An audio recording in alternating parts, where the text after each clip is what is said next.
Welcome to the My Cow podcast. And my name is Shaun Balemi, and I've enjoyed over 20 years working with New Zealand farmers with dairy nutrition and cow health. Now, a special thank you goes out to Advanced Nutrition as our primary supporter. The focus of this podcast is to be a vehicle for delivering relevant insights to dairy farmers and ag professionals, all to help drive cow efficiency and farm business profitability, because stronger businesses are more sustainable and help to build stronger communities.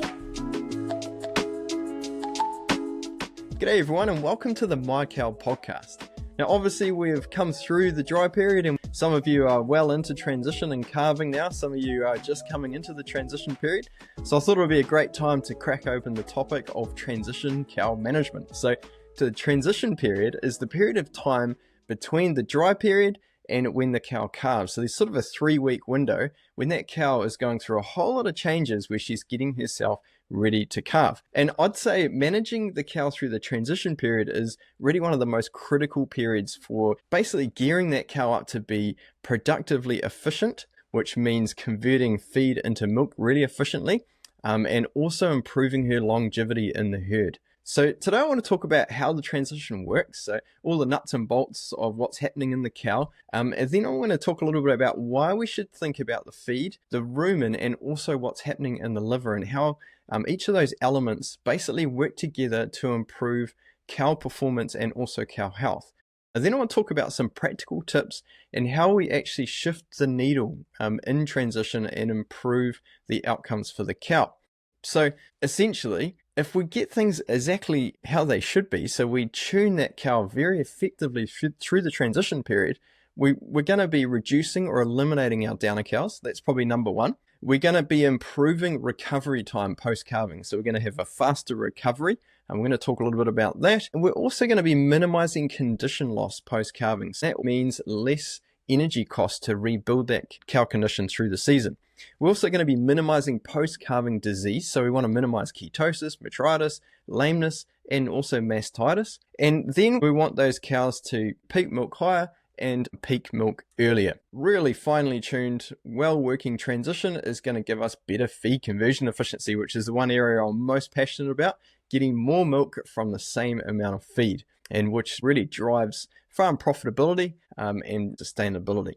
And then lastly, by getting the transition right, we want to see better reproduction. So less days to first cycle, better 3-week and 6-week in calf rates. All right, so now that I've gone through the list of what we're trying to achieve, let's get into what's actually happening in our transition cows. So the 3 weeks before she calves is the official transition period, but I would actually extend that to 3 weeks before she calves and 3 weeks after she calves. So we're only going to be talking about the 3 weeks before she calves in this podcast segment, but basically how we manage the cow and what we do through that transition period, or that 3 weeks before she calves, has a direct impact on what happens 3 weeks after she calves, and then also flows on into the rest of lactation. So what are we seeing physically in the cow? So as she comes into that transition period, the cow's full of calf. So the calf's taking up a lot of space. So basically that calf is sucking a lot of nutrient out of the cow, and she also can't eat as much because she can't fit as much in the rumen because there physically isn't enough space. The other thing that's happening is there's an innate vulnerability that's happening in the cow. So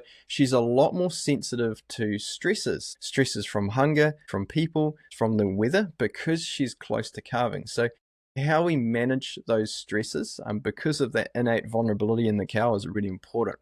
There's also a hormonal shift happening in the cows. Because she's coming into that calving or getting ready to calve, there's a whole lot of shifts that start happening, and inflammation is actually a part of that preparation before calving. So it's really important to be aware that there is quite a few of those changes happening in the cow, because how we manage the cow through that transition period is going to have a direct impact, particularly on inflammation. And the last sort of physical effect is colostrum production. So the cow's going to start producing colostrum before she calves through that transition period, and that puts a lot of strain on the udder. And so how we feed that cow and how we manage her is going to have a direct impact on her colostrum production as well. Now, the second area I want to talk about is metabolic balance. Now, a lot of farmers or industry professionals will be talking about metabolic balance and what's happening with metabolics, aka downer cows, but it's a little bit more than that. So there's three sort of key metabolic areas that we focus on around the transition and the calving period. So the first one is the obvious one. So that's your low calcium, your downer cow, your hypercalcemia. And then the second metabolic imbalance is ketosis. Now, ketosis is actually more liver related than it is mineral related. And so ketosis is all about what is happening around energy and liver function, which we're going to talk more about that as we go on.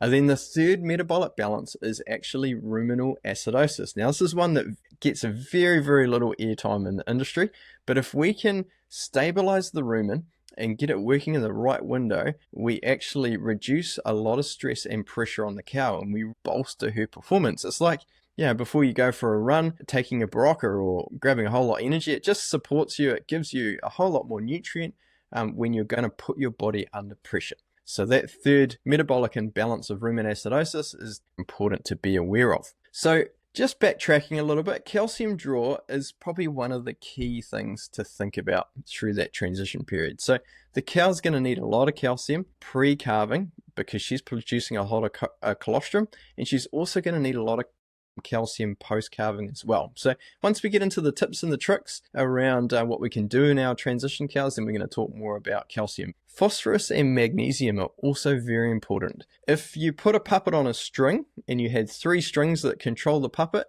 I would say calcium, phosphorus, and magnesium are those 3 key minerals that control that puppet. So if you pull on one, the other one goes up or down. And so what I'm saying is there is a very tight relationship between the 3. So if you have low calcium, it's going to have an impact on phosphorus and magnesium metabolism in the cow. So knowing exactly what's happening in all 3, really, really critical. And we're going to talk more about blood testing as well as we go on. Parathyroid hormone and vitamin D is also really important to maintain metabolic balance in terms of phosphorus, magnesium, and calcium, particularly calcium and phosphorus. So knowing the parathyroid hormone and managing vitamin D is important through that transition period. And then also how low calcium has an impact on the immune system. So if we have high calcium draw and low calcium availability to the cow, that can knock immune system function in the cow as well. So if we're getting more metritis, mastitis, and other immune system dysfunction issues, then we want to look at what's happening with calcium. And then the last one is the effect that high ketone levels in the blood have on calcium. So the neutrophils in the blood carry a lot of calcium around the cow. And one of the biggest impacts of high ketone bodies in the blood, or subclinical ketosis, is it knocks down the amount of neutrophil levels in the blood, which knocks down the cow's ability to transport calcium. And so this is something that's really, really important to keep an eye on in our transition cows and our freshly calved cows as well.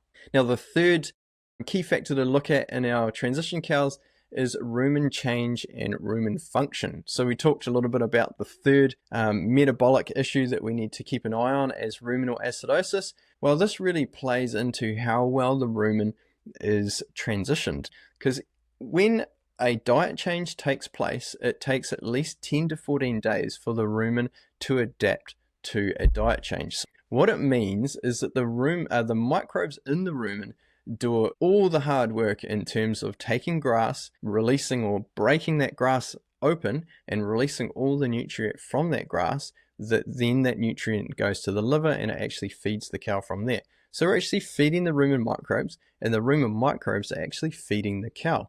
Now, rumen microbes hate change, and so if we go and change a food, they don't like that. And the reason they don't like that is there's different types of microbes that digest different types of feed. So if we change any feed that is going into the cow, we need to give the rumen microbes 10 to 14 days to adapt their microbiology, so the types of microbes that are in the rumen, to effectively digest that feed. So for every day, from the start of a feed change to that 10 to 14 day period, the rumen will be able to digest more and more of that feed. But at the start, the rumen will not be able to effectively or efficiently release the nutrient from that feed. And so this is why we like a good 21-day transition as we're changing feed. So as we're changing the cow from crop onto silage and then onto more grass, or however it might look.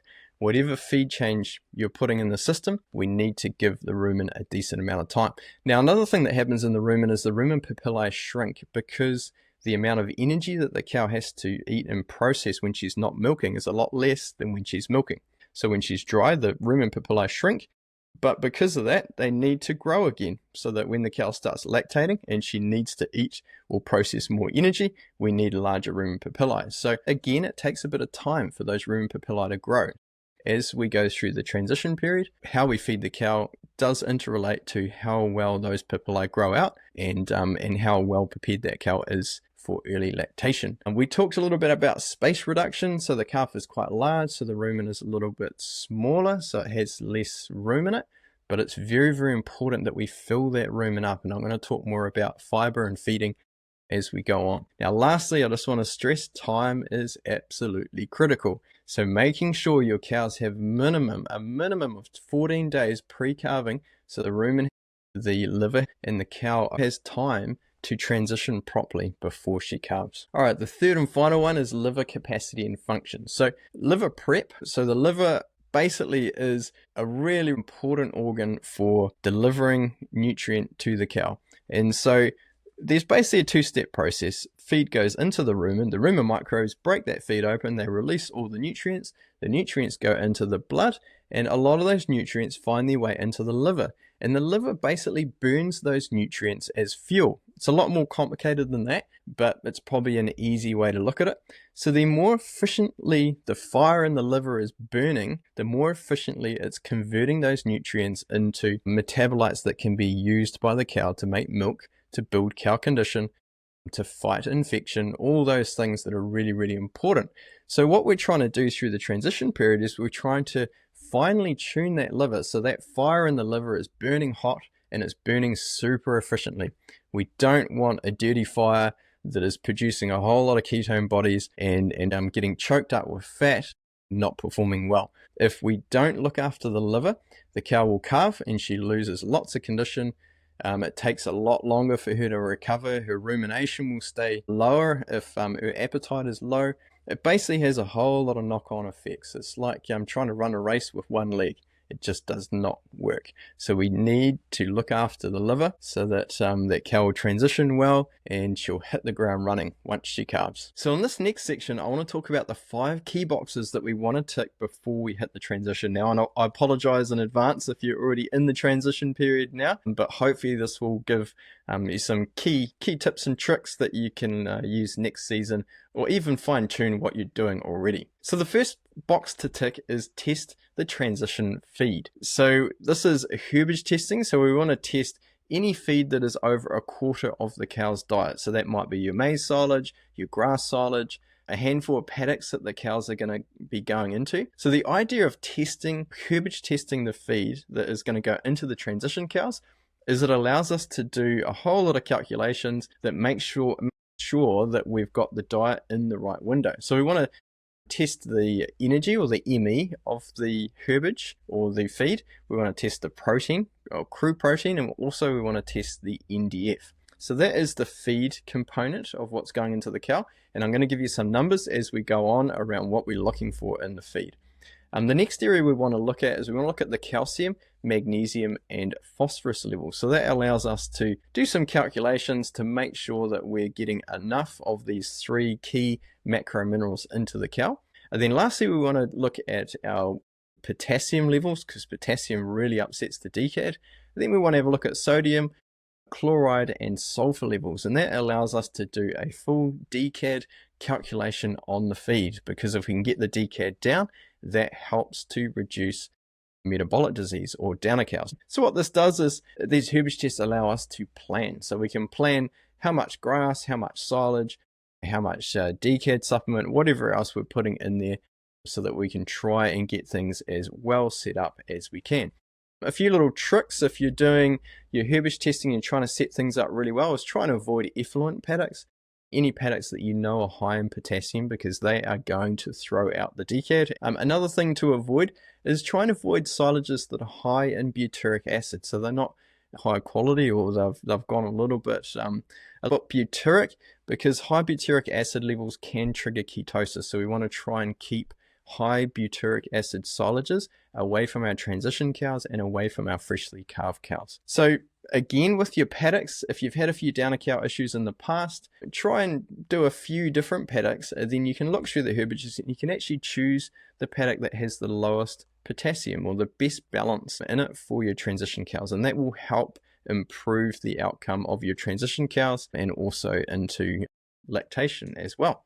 Now, the second box to tick is making a transition feed plan. So this is where we take the herbage data that we've collected from box 1, and then we basically use that data to make a bit of a plan. And so first thing we look at is dry matter. So how many kilos of dry matter are we actually going to feed our transition cows? Generally, we plan for about 2.8 to 2.5% of live weight. So in your smaller cows, the live weight proportion is a little bit higher, and our larger cows, the live weight proportion is a little bit lower. So for a 320 kilo Jersey cow, we might have an allocation of around 9 kilos of dry matter. Now this is allowing for around 10% wastage. And in our larger 600 kilo Friesian or Holstein cows, we would be looking at about 15 kilos of dry matter. And so I'm going to talk a little bit more about how we fill these gaps soon.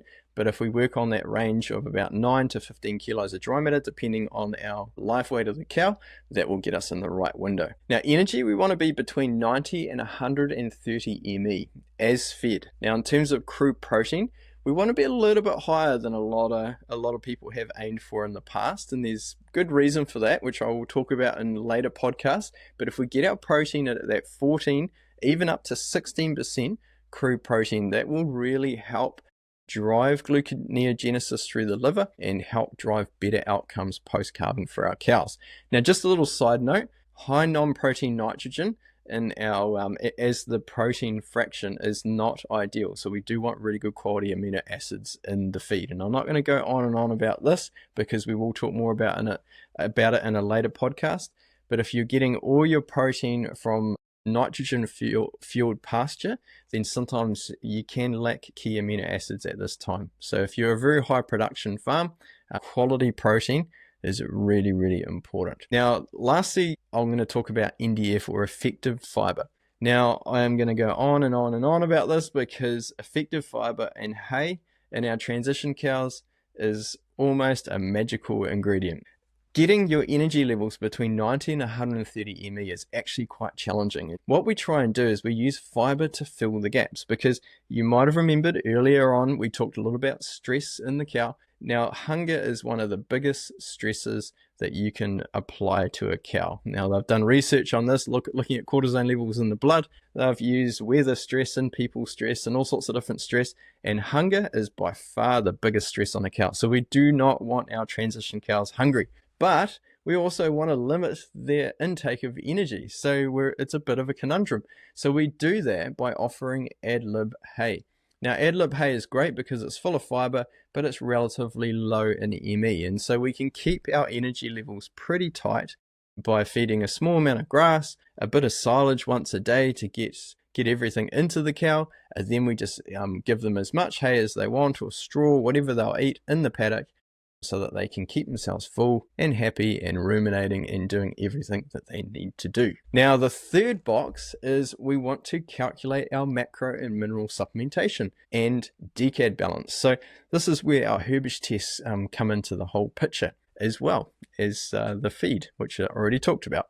So basically what we want is we want our calcium levels between 0.8 and 1% in the calculation. We want our phosphorus at 0.3%. We want our sulfur between 0.4 and 0.6%.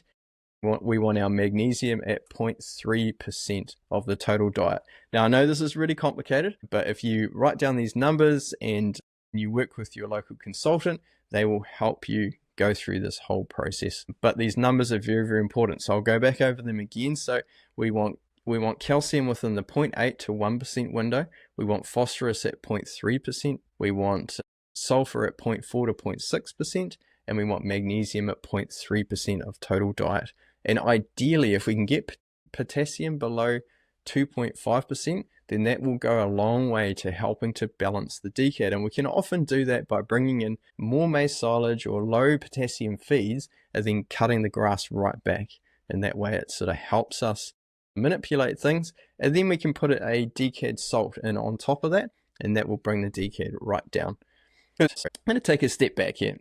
Before we go too deep into how we manipulate things, how we change things around, what is the decad? So the decad is the dietary cation anionic difference. And so it's the difference between the positives, which is the cations, and the negatives, which is the anions. Alrighty, so alongside your macrominerals, so your calcium, magnesium, phosphorus, and your decad, sit your trace minerals. So your trace minerals are really key catalysts, basically, to what's happening in a whole lot of processes with the animal. So although they are called microminerals or trace minerals, they are still really important for a lot of different cow functions. So there's a few key things we want to have a look at around the microminerals. So we want to look at per cow production. So higher production cows do require more trace minerals. And it's important to look at the previous blood history in the cow. So, have you had low seleniums or high coppers or low zincs come back? So taking account of that history is really important when planning out your transition diet. Look at your feed tests. Are your feed tests showing a high iron or high sulfur coming through in the feed? And that may antagonize some of these trace minerals. And then alongside that, looking at your health history. So are you struggling with mastitis or metritis post-calving? So is there likely some immune system issues that might benefit from some extra trace minerals? So pulling all these factors together really help when you are designing your mineral supplement to go through the transition. So I'm going to run through each of the trace minerals, talk a little bit about what they do, and why we like to put them in the transition mix and also into the colostrums and fresh lactation cows as well. So copper, zinc, and manganese, I pull these ones together because they're really important for antioxidant function in the cow. So antioxidants are really key for grabbing onto those nasty oxidant or oxidative species inside the cow that do a whole lot of damage. They damage the immune system, they damage the organs, they damage the reproductive system, and copper, zinc, and manganese are really, really important for tying those oxidants up. Now, those oxidants come from a whole lot of different places. So they come from poor quality feed, they come from soil ingestion, they come from stress on the cow, they come from a rumen that is not stable, and so the rumen microbes are under stress. They come from a whole lot of different places. So making sure your copper, zinc, and manganese are optimum through that transition and early lactation period is really important. Now, alongside these three is vitamin E. Now, vitamin E works at the other end. It works with selenium to actually reduce inflammation in the cow. Now, inflammation is actually a very good thing. So when the cow comes to calve, you want her to go through an inflammatory process, but you want that inflammation to come down really quickly post-calving so it doesn't go from being helpful inflammation to not helpful inflammation. And that's where vitamin E and selenium come in. They actually help to reduce that inflammation quickly post-calving so that cow recovers, and then she's a lot less susceptible to metritis and other diseases or immune system issues post-calving. Now, alongside vitamin E and selenium sit cobalt and iodine. Now, cobalt and iodine work more in the liver. So cobalt converts into B12, and B12 is very important for a whole lot of liver processes alongside glucogenesis, and iodine also sits alongside the hormonal processes in the cow as well. Next is chromium. Now, chromium is really important for energy metabolism in the cow. So what chromium does is it helps to make the cow more sensitive to insulin. And without going real deep into it, insulin basically helps send more energy into maintenance and putting on the weight in the cow. So telling the cow that she's got plenty of energy coming through and she can stop mobilizing condition. So sometimes when a cow calves and she loses a whole lot of condition very quickly, she suffers from poor insulin sensitivity or insulin resistance. Now, what chromium does is chromium helps to push back against insulin resistance. So it helps the cow signal naturally to stop losing condition and start relying on what she's eating and what's coming through the diet, which helps drive appetite, fill that rumen up, and get the whole system working well and that cow recovering really quickly post-calving. Boron is very different. It actually works with calcium, magnesium, and phosphorus. So if we have boron in the diet, it's a very powerful catalyst to improving the uptake of those key macro minerals. And so it helps stabilize or reduce hypocalcemia. It helps improve the amount of calcium and phosphorus that's put back into bone storage. And so it's a very critical trace element, especially through that transition and early lactation period. Now, biotin is an interesting vitamin. It is actually vitamin H, and it works in the liver for glucogenesis. Now, most people look at biotin and they think, lameness, it's really good for hooves, and it is. It's very important in the formation of keratin in the hoof, which gives the hoof strength. But if biotin is critical for glucogenesis, and when the cow is mobilizing a whole lot of condition and she's really fighting for energy because she's just calved and she can't eat enough to basically maintain her own body functions, so she has to mobilize weight, she really relies on a lot of these other cofactors that help improve the amount of glucose that she can produce. And so biotin is a really key part of that whole process. So especially if there's quite a bit of diet change going on in the cow, biotin needs to be released from the grass by the rumen microbes. And if the rumen microbes are under a bit of pressure, having a bit of extra biotin in the system can be a massive benefit to increasing the amount of energy that the cow can metabolize. Now, I want to shift gears a little bit. There is a few products that we don't put in every transition mix, but they're a lot more specific to key things that we're trying to address. So betaine is one of the first ones. So betaine is a methyl donor which spares methionine in the liver. And so what it does is it helps to improve liver performance. So where we have overconditioned cows that suffer from ketosis or rapid weight loss post-calving, we'll often use betaine, particularly in high performance herds.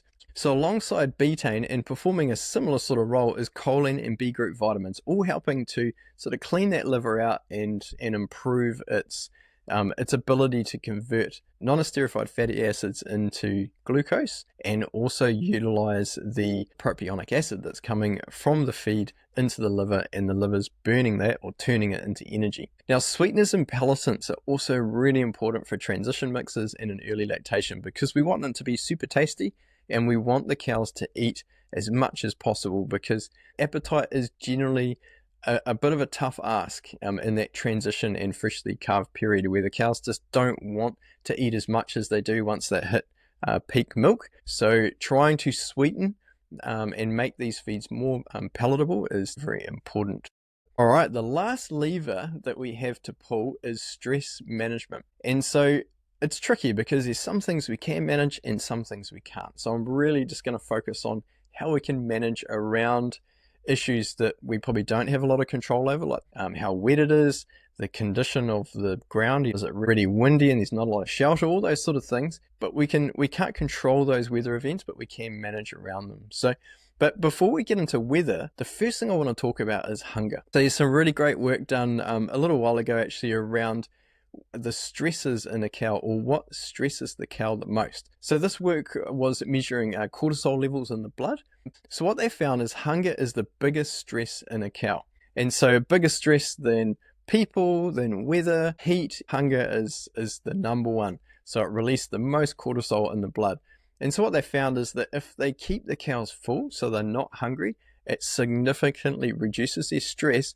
So we never want our cows to be without feed for more than 4 hours. And this is probably one of the key reasons why I love having hay or ad lib fiber available to our transition cows at all times, because we do not want those cows to be under the stress of hunger. Now, outside of hunger, we do have weather stresses. So when it's really wet, and especially when it's windy, because the cows do get cold when it's windy, especially windy and wet, providing those cows shelter, especially when they're close to calving. So if they're within sort of 4 or 5 days, being able to make a close-up group, put them onto a calving pad on an area where there's a bit of shelter, will make a difference. One of the major issues around close-up cows coming under weather stress is feed wastage. So their appetite is pretty low at that time of the year, and getting them to eat more to actually make up for what they're losing in terms of energy because of the weather is actually quite hard to do. So if we can reduce the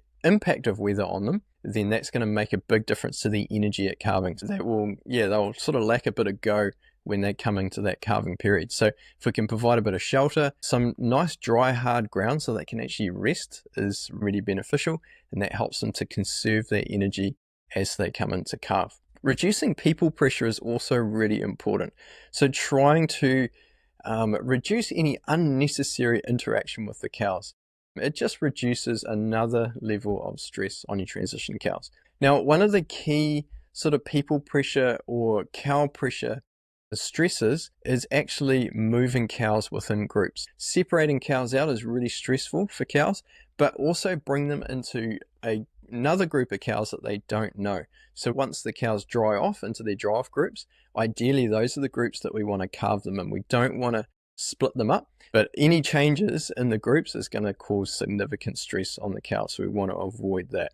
And then the last thing is routine. Cows are like 3-year-olds. They do not like change. So consistency equals safety, and safety equals peace and calm. And so if we have consistency, we don't change their routine, so we feed them at the same time. If we have to bring them to the shed, we bring them to the shed at the same time.